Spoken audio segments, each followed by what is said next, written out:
Ήταν το 2006 με 7, αν δεν κάνω λάθος, όταν βγαίνοντας από την τότε νομαρχία με το μηχανάκι μου, που κάνανε μπλόκο τα όργανα της τροχέας και δικαιολογημένα και πολύ σωστά έπραξαν, διότι δεν φορούσα κράνος.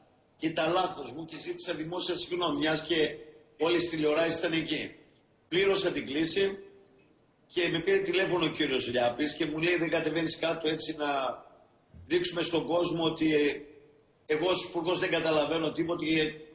Δεν κατέβηκα, του έδωσα την παρέδωσα την κλήση την οποία πλήρωσα, βγήκαν οι απαραίτητες φωτογραφίες. Αυτό ήταν. Από εκεί και πέρα όμως, δικαιολογημένα τιμωρήθηκα, όπως δικαιολογημένα πρέπει να τιμωρηθεί και ο κύριος Λιάπης, ο οποίος έπραξε παράνομα, ανόητα και θα έλεγα και παρανοϊκά. Διότι και κατά συρροή. Κατά συρροή αυτό. Και επικίνδυνα. Αφύσικα πράγματα. Όμως, επειδή εγώ έχω κριθεί από πολλούς συναδέλφους σας λαϊκιστής, θεωρώ ότι είμαι λαϊκός, μιας και 32 χρόνια πρωτεύω και δεν είναι τυχαίο, όπου και αν κατέβηκα, θέλω να αποφύγω το λαϊκισμό και την ισοπαίδωση των πάντων. Τι θέλω να πω.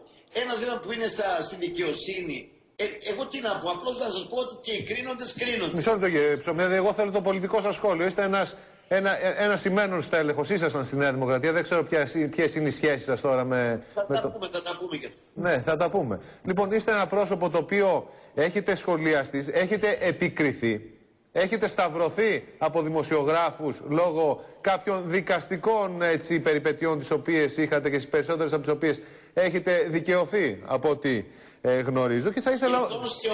Σχεδόν σε όλες, πλην του Βεζινά που στο κάτω-κάτω έπραξα ό,τι μου είπε η νομική υπηρεσία της νομαρχίας. Ρητά το λέει ο νόμος, διακριτική ευχέρεια στον νομάρχη να μειώσει και να μηδενίσει. Και στο κάτω-κάτω κάποια ελάχιστα δεκάδες ευρώ ήταν. Δεν είναι πολύ αυστηρή τιμωρία μου. Παρόλα αυτά λέω, πιστεύω στη δικαιοσύνη και πρέπει να στηρίξουμε τη δικαιοσύνη. Ωραία. Το πολιτικό σας σχόλιο, πώς είναι δυνατόν ένας πρώην υπουργός μεταφορών, πρώην υπουργός μεταφορών σας λέω, ο κύριος Λιάπης, να κυκλοφορεί με ένα αυτοκίνητο, ποινικά είναι ένα πλημέλημα, είναι ένα απλό πλημέλημα. Ηθικά όμως είναι δυνατόν να πηγαίνει να πλαστογραφεί πρώην υπουργός πινακίδες για να κυκλοφορεί στο αυτοκίνητό του? Ποινικά είναι πλημέλημα. Ηθικά σας ρωτάω. Ηθικά είναι κακούργημα ηθικά. Όμως θα μου επιτρέψετε να πω, λύθηκε την επόμενη μέρα το θέμα των αυτοκτονιών, των πληστηριασμών, της ακίνητης περιουσίας, των απολύσεων, των διώξεων, της φτώχειας, της εξαθλίωσης. Εγώ εκεί μένω. Βλέπω ότι ψηφίζονται νόμοι και δεν ξέρω πώς, με ποια καρδιά ψηφίζονται νόμοι την ώρα που αφανίζεται ο ελληνικός λαός. Την ώρα που έρχεται ο κύριος Τουνάρας να εισπράξει από πού? Από το φτωχό και από τον άνεργο. Μα τι θα εισπράξεις? Τι να πάρεις από το μη έχοντα?